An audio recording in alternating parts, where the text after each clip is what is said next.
alright. Here I come with love and not hatred. Surely goodness and mercy shall follow us all the days of our life. Envy no one, no wish to be with no evil man.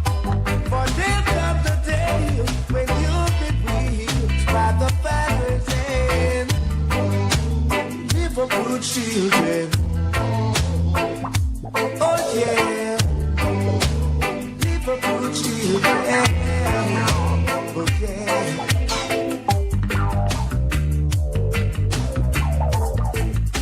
Forgive up, forgive up, yeah,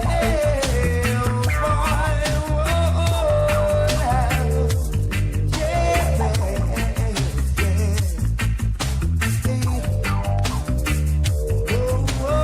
Jamaica, make we do the right thing. Make we live good today for a better tomorrow. Talk it out, don't fight it out. The time by the Ministry of National Security is 6:30.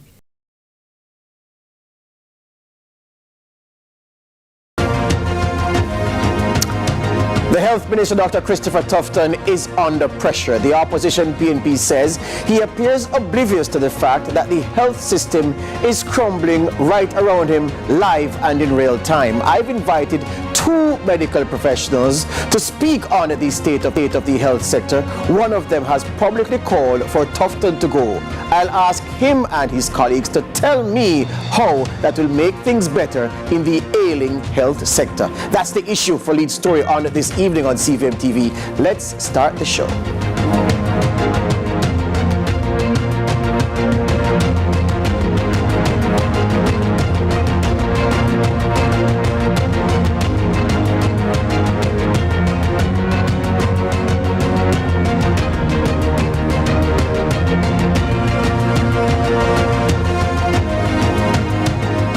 Good evening and welcome to Lead Story here on CVM TV. We are talking about the issue of the state of the public health sector and the role of the Health and Wellness Minister, Dr. Christopher Tufton, and senior technocrats in the Health and Wellness Ministry. To set up this discussion for you, we have prepared a nugget, a package to really set the context for today's discussion.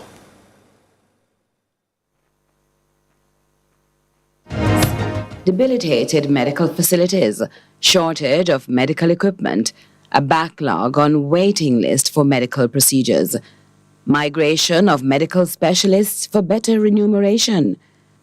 Just a few of the main issues infecting the health of Jamaica's medical care system. Sounds like a lot to fix? Well, yes. And the man at the helm of healthcare, Dr. Christopher Tufton, has recently been the subject of surgical criticisms from the opposition. Medical doctor and PNP spokesperson on health, Dr. Alfred Dawes, launched a stringent campaign asking Dr. Tufton for transparency on the state of intensive care units. We have made a claim that has been rebutted that there is a shortage of ICU spaces or intensive care unit spaces in the public health system. And that has been rebutted with the declaration that there are, varying numbers of ventilators that we asked specifically about in the public health sector. We have seen numbers such as 122 ventilators, 105, 150, and one press release counting 54, including the University Hospital of the West Indies, which is not a part of the public health system. The Cornwall Regional Hospital was also put under the microscope, with the minister announcing its rehabilitation will not be complete until 2026. The budget moving from the original $10 billion to over $14 billion, with the opposition again calling for audits. With a tough rebuttal, the minister defended his performance as top man in the health ministry. and the claim around health needing reform. I cannot imagine that any informed Jamaican, and particularly the opposition, where it should be their duty to see what is happening and understand what is happening, could be claiming that somehow the public health system has not and is not seeing the greatest level of reform since independence. 1,000 additional doctors, 1,500 new places for nurses, a permanent post, more build out of hospital beds, operating theaters than ever before. A staple of Jamaican television during the COVID pandemic, and lauded for his handling of the ministry's response by many, and for his flagship program Jamaica Moves, Dr. Tufton has often polled as one of the best performing cabinet ministers for the Holness administration. But he faces a serious test. Post-COVID healthcare is rocked by a resource crisis, despite a 14% increase in the portfolio's budget since he took the helm in 2016. How can Dr. Tufton stitch together a broken and bruised system that's overcrowded and medical professionals who are overworked? One thing is for sure, the sustainability of the healthcare system is in critical condition and may require some bitter medicine. Some innovative and decisive policies might just be the doctor's order. Thank you, Curlin. Thank you to my producer, Jonathan Atkins, for putting that together, and for Curlin for voicing it. All right, gentlemen, let's get right to it. I have with me Dr. Michael Abrahams. He's a medical doctor, social commentator, newspaper columnist, sports medicine specialist, Dr. Paul Wright. Both men no strangers to the public discourse here in Jamaica. The obvious question, gentlemen. Well, let me start with Dr. Abrahams first. Why must Chris Tufton resign? He mixed up in, I didn't say he must resign. Why should he go? I think that there are too many moving parts that are unfavorable under his watch. There are just too many things. For example, the Auditor General has been very, very busy since he's been Minister of Health. Yes. The ministry has been repeatedly flagged for hundreds of millions of dollars in situations where contracts were not put out to tender, where procurement procedures were not followed, where large amounts of money cannot be accounted for. You have the situation at Cornwall Regional where the budget started at about $2 billion and it was supposed to have been finished by 2020. It's now 2024. The budget is now about, I think, $21 billion, and it's still not finished. And we don't see accountability for these things. And under his watch, our maternal mortality rate is 158.9, I think. The last time it was checked in 2022, and this is the ministry's statistics. Yes. Our maternal mortality rate now is so high that a pregnant woman or a recently delivered woman today is more likely to die, based on their statistics, than in the 1980s when I was in med school. When I was in med school, the maternal mortality rate was 110, 116. And we know that we had a COVID situation in 2020, 2021. 2022 is still very high. As a matter of fact, in the southern region, the maternal mortality has increased tenfold. Talking about Mandeville and that region. Tenfold between 2017 and 2024. That's in 7 years. Yes. And I think that, look, when you're in charge of a situation, as I said in the article, I believe the permanent secretary of the Ministry of Health and his team and the chairpersons and members of these regional boards have a lot of explaining to do. They have a lot of explaining. But ultimately, if you are the person in charge, if you are going to take credit for the successes under your watch, you must take responsibility for the failures and the shortcomings. And then there are way too many. There are way too many shortcomings. I hear you on that. I want to come to you with some arguments based on what you've cited as the reasons that you think that perhaps a change is needed. Dr. Paul Wright, your nose has been in this sector for decades now. You practice in it. You know it inside out. 47 years. 47 years. Older than I am. Way older than I am. Before I want to. No, not older than you. Doc, is it as bad as we're being told? The public health sector, are things as bad as we're being told? The health center, public health is in crisis. Let me tell you, there are two Jamaicas, whether we want to accept it or not. There's a Jamaica with money and a Jamaica without money. When, as a private practitioner, you have a person come in with that needs tertiary care, the first thing you do is you have to find out about the finances of that person, what they can afford. Yes. You have private, you have the University Hospital of the West Indies, and you have the Kingston Public Hospital, just in the metropolitan area. Yes. Okay? The majority of my patients don't afford private care. So you have to know way between university and KPH. So the first option usually is the KPH. So you send a letter down there and what is needed. Let us say a person has a fracture. Fell off a bike, motor vehicle accident, we know that happening. We go down to KPH. They're seen. And then they are given a list. What you need is screws, some plates and these things. They are available at this office. Get them and come back. The bill, when they bring it to me, is $180,000. Now, this is somebody getting $20,000 a week with a family. Where is he going to get $180,000? But he's going to try. He's going to go to his church and so on. It takes him almost 3 to 6 months. By that time, the fracture is either healed or it's getting worse. And that is the problem that we find, that you send people to these institutions for urgent care and they can't get it because they don't afford. The private, the public institution that's supposed to be free. And that is what is causing the crisis among people. I saw a patient today. It's 2 years ago. He had a fracture of his leg. He is still waiting for treatment in a back slab. He didn't get in a proper card because he has a paper to get the parts that are needed to fix his leg. That can't happen. That is a crisis. So here's the thing, gentlemen. I want you to tell me then, you have 47 years experience, you have almost as many, Dr. Abrahams. When were we ever in a state, this country's health sector, where these things were not the norm? Because I can tell you, as a young man fresh out of university in May 2005, my first assignment as a reporter, I got a job a week after I left university. My first assignment required me to go to the University Hospital of the West Indies to probe a case involving a woman who was on a chair for 3 days needing emergency care, and she was couched up on a chair sleeping for 3 days while they sorted out getting a bed for her. So I'm saying in my lived lifetime, not even to add my red lifetime, I can't recall a period when Jamaica's health sector was delivering the outcomes that you would like to see and that you would like to see. Let me just say something about that, because that I remember that case. But I'm talking about in the late 70s, okay?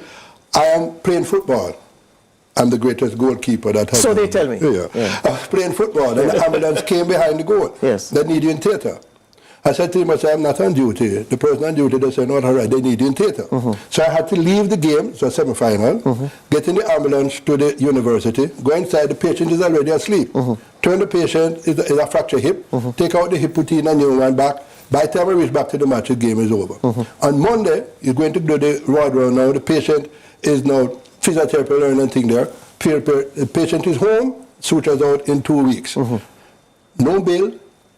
No, when I took out the broken hip, sister brought 6 hips. That you just select the one that is the fitted one and put it in. This lady didn't pay anything for those hips.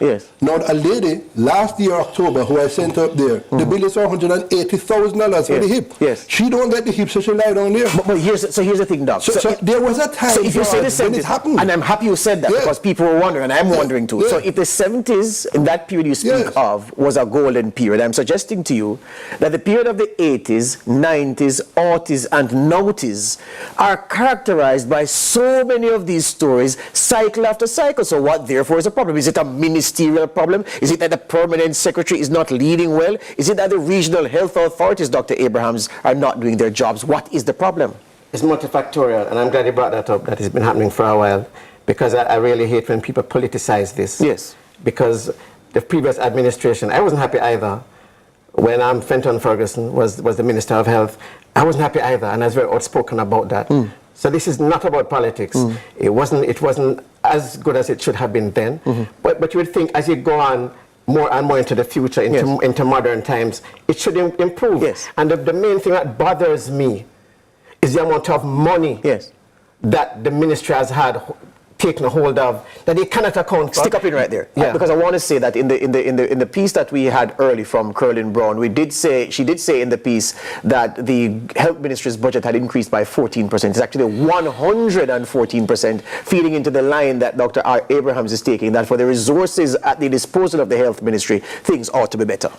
Yes, definitely. Yes. It's an obscene amount of money. It's hundreds of millions of dollars. Let's take the break, gentlemen, and come right back. We're talking about the health sector. Dr. Michael Abraham's not happy with the health minister. His article will give you the impression that he's calling for him to go. I put that square to him. He says, well, not quite saying that, but he's displeased, and equally as displeased is Dr. Paul Wright, a man who has 47 years experience in the health services in Jamaica. More on Lead Story after this.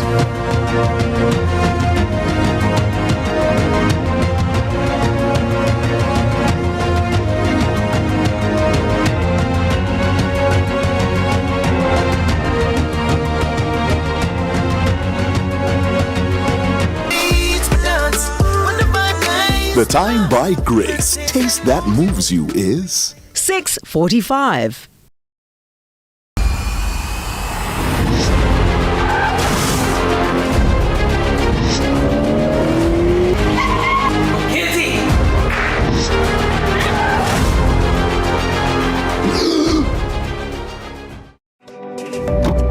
Listen, I'm about to drive. Let me call you back.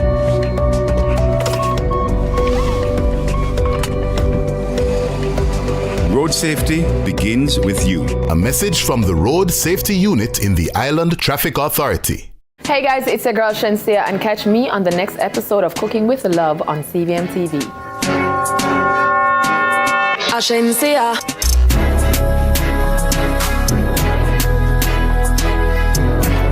Want them, tell them.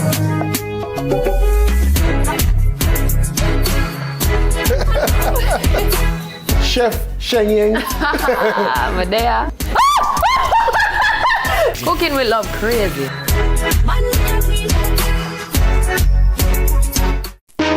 The Reggae Boys are hoping to bounce back from their defeat against Mexico when they go head-to-head with Ecuador. Can the boys secure this crucial win to keep the dream alive? See it happen live this Wednesday at 5 p.m. on your Copa America station, CVM TV. Brought to you by KFC, J-Ray and Nephew, Quartz, Sunshine Snacks.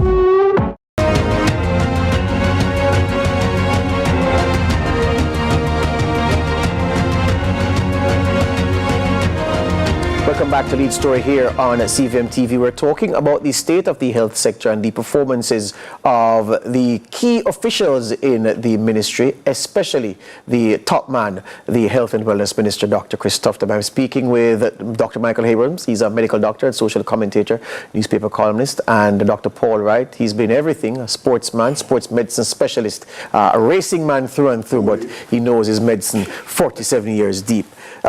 Dr. Michael Abrahams, here's the thing. You said at the top in your opening comments that there were monies unaccounted for in the ministry as flagged by the Auditor General. To put it correctly, what the Auditor General did was a performance audit. Now, of course, you accept and understand a performance audit is different from a financial audit and a compliance audit. It was a performance audit looking at how well processes were being respected insofar as the targets that the ministry set itself were being achieved, how those processes were operating in pursuit of achieving those targets. That performance audit didn't speak to misappropriation of funds, and I'm not saying that you suggested that, but just to clarify, it did not suggest misappropriation of funds. It did not say funds were missing. What it did say was that there was a lack of transparency around the contracting process, whereby Mr. Dunstan Bryan, the Permanent Secretary of the Health and Wellness Ministry, appeared to be fixated, using the Auditor General's words, on using purchase orders to contract where formal contracts with details should have been used. So that was the issue raised in the Parliament when the Auditor General met Dunstan Bryan in the Public Accounts Committee. Be that as it may, you are still angry that so much money is not being properly accounted for, and amid so much cash, so many problems abound in the health sector. Am I getting you right? Yes, because there are still too many issues with that kind of money. I mean, people have been I've heard of more than one instance where people have been in emergency rooms sitting in chairs for days, literally, in Kingston, in the country. That shouldn't happen. There are too many issues. If you have that kind of money around, it really shouldn't have that many issues. I don't expect it to be sorted out overnight. And you mentioned something about the health sector having problems from a long time. Yes. So I have to be brutally frank. You have to look at every single level, starting from med school. I'm going to be honest with you. Yes. Starting from med school. Yes. When I went to med school in the 80s, the class was about 100 or so. The classes went to about 300 or something. Yes. Very large. I don't think at that level, the kind of training is what it was when I was there. So starting at that level. Yes. Post-grad level, I'm not sure what's happening because some of the people I see graduating that we have seen, and I'm sure you can back me up on this, not at the level that we would like them to be at. So you have that issue. You have issues at the board levels as well, because what I understand is that the boards make some of these decisions about who gets some of these contracts. Yes. And I have questions about that. And one contract that you're upset about, you wrote about it, is the fact of bodies at the Kingston Public Hospital being sent to a funeral home all the way in Spanish Town. That has gotten Dr. Abrahams really angry. What's wrong with that, someone would ask? What's the beef you have with that? I have an issue with that. So, all right, health is physical, mental, and social well-being. Just remember that. So you have somebody who demises at KPH. There are a lot of funeral homes downtown. There are a lot of funeral homes in Kingston and St. Andrew, a whole heap of funeral homes. For some reason, a contract goes to a funeral home in Spanish Town. Not just in Spanish Town. Let me get the backstory of that.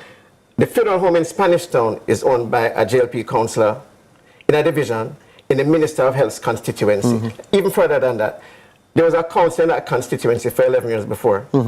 Then this gentleman was brought in, and there was some dissatisfaction among laborites in the area. There was even a demonstration with some of them. Anyway, be that as it may, the contract now goes to this gentleman in Spanish Town. That's 18 miles from KPH. So you have some impoverished person. Many people out there don't have it. So let's say your mother dies, you live by Saipan Road, you live downtown. Whereas in the past, you could have probably walked to a funeral home. You have to travel 18 miles to a funeral home. I know patients of mine who have had family members, if I had to go all the way over there, and the problem is that health is physical, mental, and social well-being. That person dead. The surviving members are already stressed mentally, emotionally. You're going to stress them financially. Some of them are physically unwell, and that may have been the sword that our main breadwinner. You're going to have them go all the way over there. So some arguments are, well, you know, maybe it was put out and he won the contract. I don't accept that, because if you have people in Kingston, can't you limit the bids and say, listen, we want bids in Kingston and St. Andrew. Not only that, you're not even providing a better service over there. Someone I know, her mom died, went to that funeral home. You know how long it took for her to get an autopsy? 3 months. The thing is, I don't think you can put a geographic limit on on bids coming in for government contracts, but I take the sentiment. Doctor, let me ask you this, Dr. Paul. Hold on, a different issue for you. The issue of Cornwall Regional Hospital. The minister says, look, a campaign of misinformation has affected the truth about Cornwall Regional. He says, look, the original $2 billion scoping was to, in effect, I'm paraphrasing now, to fix a room and its contents at Cornwall Regional. When they went in and they started doing the work, they recognized that the whole floor had to be changed. Then the whole block had to be changed. Then 3 blocks. So that's how a $2 billion renovation became a $21 billion plus project ongoing. And that is the real story around Cornwall Regional that critics are not talking about. Your response to that? Let me tell you something. I happen to know in Cornwall Regional, there was a report from, I think it's PAHO, and some people from overseas that assessed the problem. That was negated for an assessment made by local people. And those local people started with the room, started with the block, started with the same thing, and more money will have to keep coming in for those people making a benefit. So that is it. But I want to just go on something that Michael said that I really feel and strongly about. Michael is talking about the quality of medical school. When and the students they are producing. And going to produce. When I graduated, you had to serve an internship in a hospital under supervision. My understanding now in America that you don't. From your graduate, you're on your own. And there are institutions abroad where when you go to an emergency room and you need a gynecologist or you need an orthopedic surgeon or you need a neurosurgeon, it is the most senior person that comes and assesses you and decides that a junior person can do that. We are upside down. The most junior person who sees you first and he decides what is going to happen to you up the scale. that creates a lot of problems, and that creates some of the problems that can be fixed if you just understand what Michael is talking about. So hear me now, gentlemen. Yeah. 1 minute. Yes. To correct a point here. Yes. You said there can be no geographical limit on the contract. Yes. It can, because I'm sure if somebody in SAV bid for that, they wouldn't be sending the bodies to SAV. So there comes a point where... No. According to public procurement rules, remember that the politicians set them themselves. Based on my understanding... Set them themselves? Yes, based on my understanding of how the procurement thing works, and I interfaced with it for 2 years in my time working in government, you can't... A geographic block... Remember, contracts are open to international tender because it could be that a foreign entity with a local subsidiary can bid for that contract and win and execute. So I don't think that you can limit geographically those who can bid on a contract for a service. But that's a small point. The politicians make rules, but they can change them too. They can. But here's the thing. They can change them. Here's the thing. I'm saying to you, why am I not hearing, and I've often asked this question, why am I not hearing the managers of the health facilities, those at the board level of the regional health authorities, Northeast Regional, Southeast Regional, Southern Regional, Western Regional, why are those people not being held to account? Why is it that if our AC is not working at KPH, we call the minister? Why is it that if a fridge is not working in a, I don't know if fridges are in operating theaters, pardon my ignorance, we say, what is the minister doing about this? When you have people who are managing, gentlemen, at the ground level, why is it that everything that is wrong, if Panadol is not available in the hospital, we say, what is the minister doing about it? When that shouldn't be so? That's not really true. Because when you... That is true. No, Michael, I'm a journalist, not from you, I'm not saying from you, come on, not from you, man. Obviously not. But I'm saying... Let me follow up on that, because it's important. Yes. Michael told me half year of a story at Victoria Jubilee where the AC was not working. Yes. And they had to cancel operations for more than a week. Yes. Weeks. I remember that story, yes. I do a clinic in a depressed area, right? 1 morning a week. And I went there and the AC was not working. I said, well, I can't work in this place, it's too hot. Yes. It took 18 minutes for the AC to be fixed. You know why, George? The people who run that clinic have an interest in the people who are being served. The people at these big places have absolutely no interest in you. Therefore, let us write a procurement thing, let us do this. And take weeks to fix one AC. Unfortunately, we're out of there. The three of us chat too much collectively. Does the Health and Wellness Ministry need new leadership, Dr. Paul? That what? Does the Health and Wellness Ministry need new leadership? There's no doubt in my mind. Yes. And it goes not only to the leadership, it goes to the different boards that you are saying. They are too licky and afraid to do the right thing. So you're saying yes, and Dr. Abrams, you're saying yes as well? Definitely. The overhaul. The ministry needs an overhaul, starting with a change in leadership. I think so, definitely. All right, that's what the gentleman said. Well, guess what? The minister, we invited him on the program today. He said, well, he has a press conference tomorrow to speak to the issues that have been raised recently. Health is a political football at this moment. The opposition PNP hammering the government daily, press release after press release.